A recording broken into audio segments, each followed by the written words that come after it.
15 crates, each of mass 200 kg, are raised 5 meters by a hoist to be placed on a platform. Okay, find the work done against gravity by the hoist. Okay, if you look at it, okay, we have seen the formula just now. Okay, the formula was W equals to FD for work done. Okay, W equals to FD.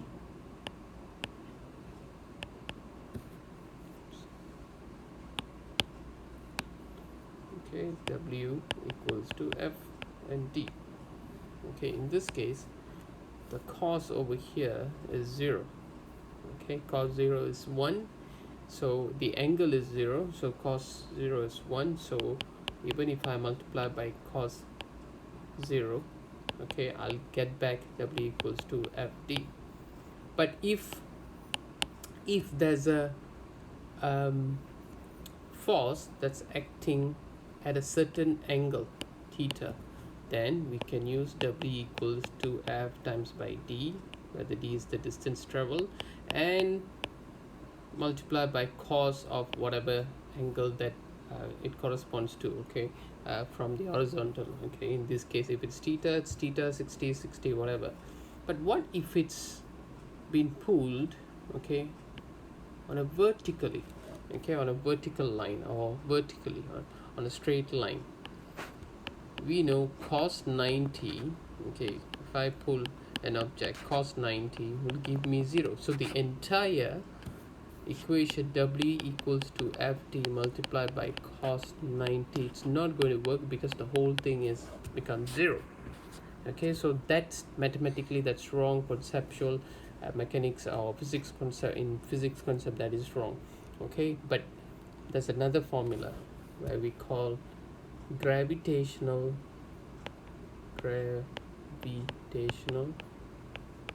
potential energy. Okay, gravitational potential energy, so which is actually work done. Okay, when work is done, energy is, change form from one form to the other. Okay, so in this case, work done in this case will be M multiplied by G and then multiplied by H.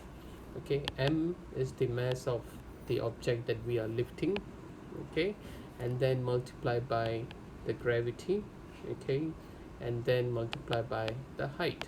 Okay, what is the height that it moves vertically?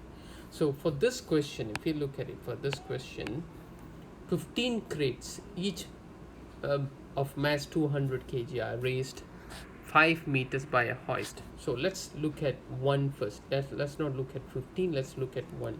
So I'm gonna label or just sketch, just to represent that it's been moved from one point to the other.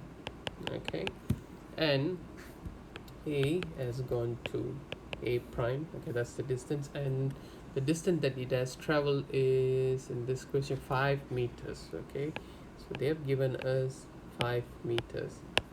Okay, so for 5 meters, what is the distance that it has traveled? So W equals to mgh. So in this case, M here is given as 200 kg.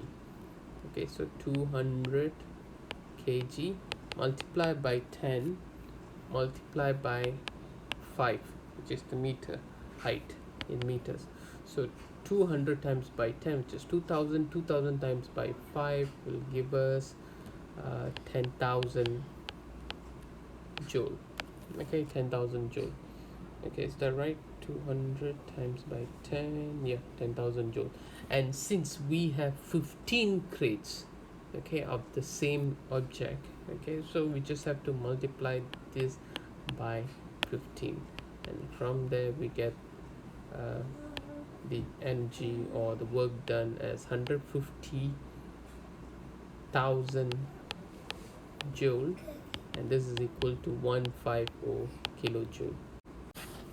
If you look at the question here, I made one assumption. Okay, since the question didn't mention precisely what is the assumption. The assumption is that 15 crates, each of mass 200 kg, are raised by 5 meters by a hoist. So I assume that these crates were not stacked on, I mean, one on top on the other. Okay, so it's not stacked one on top of the other.